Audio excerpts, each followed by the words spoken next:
नीतीश कुमार की विश्वसनीयता अब खत्म हो चुकी है।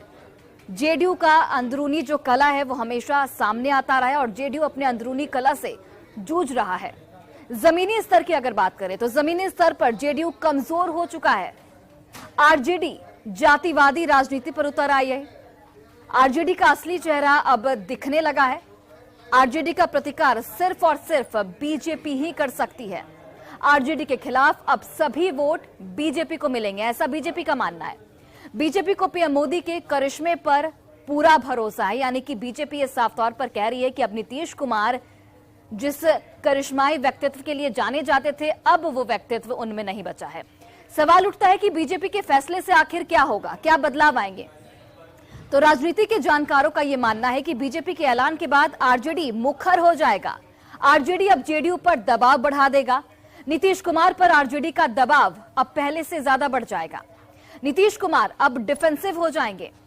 तेजस्वी यादव को सीएम बनाने का दबाव अब बढ़ जाएगा।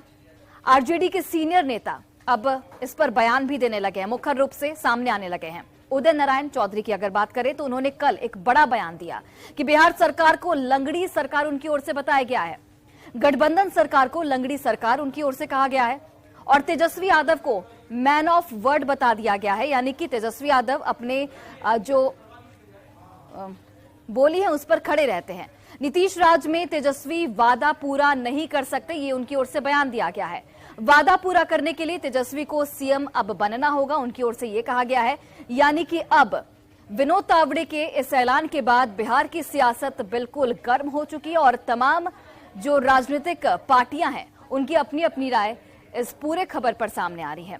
आइए अब आपको सुनवाते हैं बिहार विधानसभा के पूर्व अध्यक्ष और आरजेडी के सीनियर नेता उदय नारायण चौधरी का वो बयान जिसमें उन्होंने कहा कि बिहार में फिलहाल लंगड़ी सरकार है, जिसमें तेजस्वी यादव अपना वादा पूरा नहीं कर सकते हैं। सुनिए। तो तेजस्वी यादव जी कमिटमेंट वाले नेता, जब वो कहे हैं आपको तो हम पूरा भरोसा और विश्वास दिला सकते हैं कि आगे आने वाले दिनों में जरूर। अभी की जो तेजस्वी यादव की स्थिति है वो पूर्ण सरकार में नहीं है, मैं ये बात कर सकता हूँ, लंगड़ी सरकार है।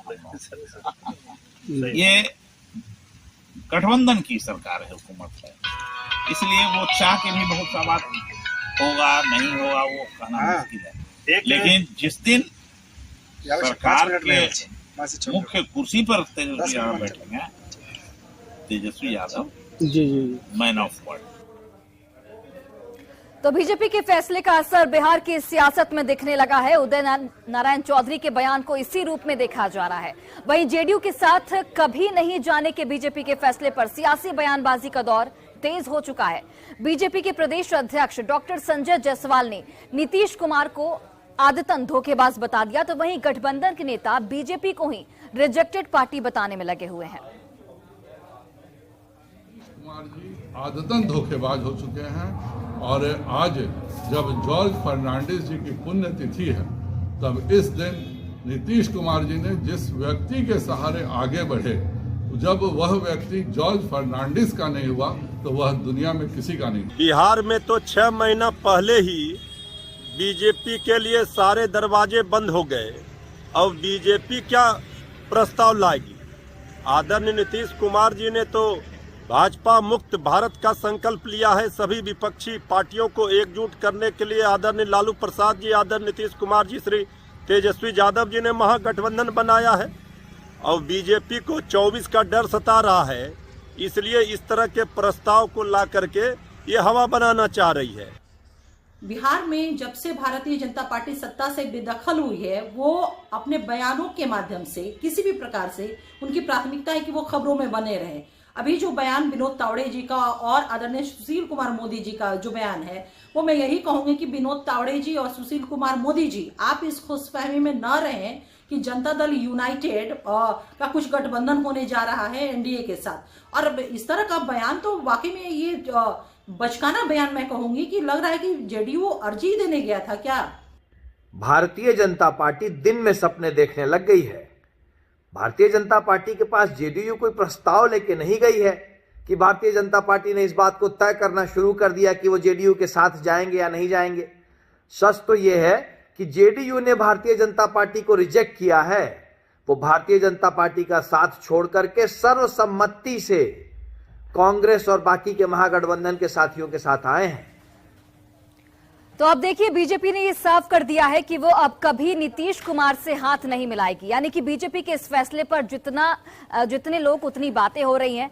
आइए सुनिए पटना के लोगों का इस पर क्या कहना है। बीजेपी ने साफ कर दिया है कि वो जेडीयू के साथ नहीं जाएंगे, पटना वासी से लेते हैं। क्या मानते हैं, क्या नाम हुआ? बीजेपी पटना में आने नहीं जा रहा है, ठीक है। तो अब उनको तो यहाँ सत्ता में इतना दिन रहे, तो ये है वो है, अब तो रहे नहीं, तब व्याकुलता तो होगा ना। जब आदमी व्याकुल होगा तो कुछ हो बोल सकता है। बीजेपी के साथ न जाने का तो भाई अब उन दोनों का यह है, अब इसमें क्या हम बोल सकते हैं। तो फिर भी 17 साल का जो है साथ रहा, अब अचानक इस तरह से करवाहट, क्या मानते हैं? नीतीश जी का पाला बदलना इसकी वजह है, या अब बीजेपी चाहती है कि अपने दम पे वो खड़ी हो? हाँ, अपने दम पर देखना चाह रही है बीजेपी, लेकिन देखिए क्या होता है। नीतीश जी बार बार पाला बदल रहे हैं ना, वो परेशान हो गई है बीजेपी नीतीश जी से। चलिए, ये पटना वासी हैं, सीधे तौर पे इन लोगों का कहना है कि चूंकि नीतीश कुमार ने कई बार पारा बदला है और इस वजह से बीजेपी जो है वो भी ये चाहती है कि अब वो इस खेल का हिस्सा ना बने, और यही वजह है कि अब एकला चलो की नीति पे बीजेपी आगे बढ़ना चाहती है और अपने ही दम पे बिहार में सत्ता में वापसी करना चाहती है। बहरहाल देखना होगा कि बीजेपी के इस फैसले का क्या असर बिहार की सियासत और बीजेपी के आगे के भविष्य पर पड़ता है। कैमरा पर्सन अजय दुबे के साथ अमित कुमार, न्यूज 18 पटना। तो बिल्कुल बीजेपी ने ये साफ कर दिया है कि वो अब कभी नीतीश कुमार से हाथ नहीं मिलाएगी। बीजेपी के इस फैसले पर लोगों की अपनी अपनी राय है। मुजफ्फरपुर के लोगों का इस पर क्या कहना है वो आपको बताते हैं। नीतीश कुमार को लेकर जो बीजेपी का फैसला है कैसा है? मतलब बीजेपी ने जो कहा है कि अब नहीं मिलेंगे नीतीश कुमार, ठीक है, ठीक करते हैं। मतलब नहीं मिलना चाहिए? नहीं मिलना क्या है नहीं मिलना चाहिए? ऐसा ही। ऐसा ही। आपका क्या नाम? राम इकबाल पासवान। हाँ, क्या कैसा लग रहा है बीजेपी ने जो फैसला लिया है? तो ठीक है कह रहा है। ठीक है कह रहा है, नीतीश से अब नहीं मिलना चाहिए। क्या है? अब उनका जैसे अथी ना होना चाहिए। अच्छा, क्या नाम है? रामचंद्र राय। हाँ, क्या कुछ कहेंगे? नीतीश कुमार को लेके बीजेपी कह रही है कि अब नहीं मिलाएंगे कभी भी। सब बोल तो ठीक ही बोल रहे हैं। ठीक है बोल रहे हैं, ठीक ही नहीं बोल मिलाना चाहिए। नहीं। चलिए, आपका क्या नाम?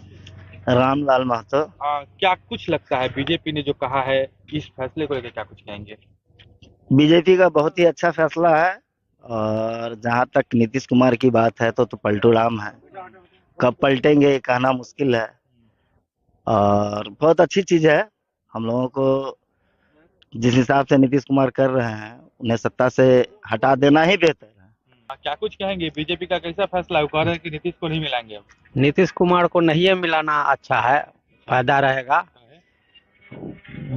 फिर बदल करते हैं बगैर मतलब। क्या आप लोग नीतीश कुमार से खुश नहीं है? नहीं खुश है। जो भी निर्णय लिया है मेरे समझ से ठीक है। नीतीश जी ऐसे भी पलटू चाचा हैं, और उनकी बात में दम अभी तक नहीं है, हमेशा बदलते रहते हैं। वो दल बदलू है, इसलिए नहीं हम लोग मानते। ये छवि अब उनकी बन गई है और इसको लेकर पब्लिक साथ नहीं है जी। हाँ, तो बीजेपी का फैसला सही है कि गलत? सही है। हाँ, क्या नाम हुआ? मेरा नाम जगन्नाथ प्रसाद हुआ। क्या कहेंगे इस फैसले को लेकर बीजेपी को? ये फैसला बहुत अच्छा है। जो नेता तो पहले नीतीश कुमार खराब नहीं थे, लेकिन अभी जो दौड़ इधर और दौड़ इधर में कोई काम नहीं अभी हो रहा है। सारा कुर्सी के लिए ही लोग दौड़ के इधर कर रहे हैं, दौड़ के इधर कर रहे हैं, इसलिए बीजेपी का फैसला अच्छा है। क्या नाम? दीपक कुमार। क्या कुछ कहेंगे नीतीश कुमार का फैसला, नीतीश कुमार को लेकर जो बीजेपी ने कहा है? जी, वो बीजेपी जो कही है वो बहुत अच्छा निर्णय है। अच्छा, बीजेपी के हित में है।